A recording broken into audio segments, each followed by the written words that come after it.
بہت شکریہ. بسم اللہ الرحمن الرحیم.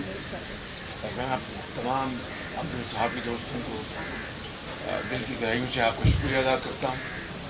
اور جناب خالد محمود صدیق صاحب، جناب چیئرمین بلاول بھٹو صاحب، جناب مولانا فضل الرحمان صاحب، جناب خالد مکشی صاحب، جناب سردار اختر مینگل صاحب، اور میرے دوسرے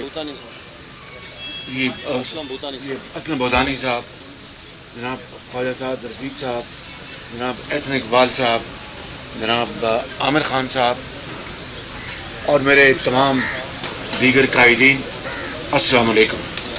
آج پاکستان کی تاریخ میں یقیناً یہ ایک بہت اہم دن ہے.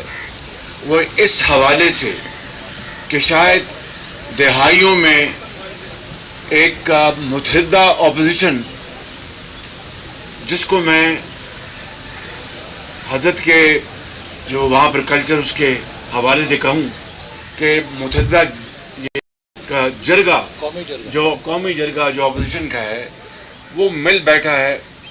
اور اس کے لیے، اس اتحاد اور اس قومی یکجہتی کے لیے جتنی کاوشیں کی گئی ہیں، اس کی جتنی بھی تحسین کی جائے وہ کم ہے. اس حوالے سے میں اپنے ایم کیو ایم کے اپنے دوستوں اور ساتھیوں اور ان کے ورکروں کا شکریہ ادا کرنا چاہتا ہوں، جنہوں نے پاکستان کے 22 کروڑ عوام کے لیے انہوں نے ان کی خواہشات کو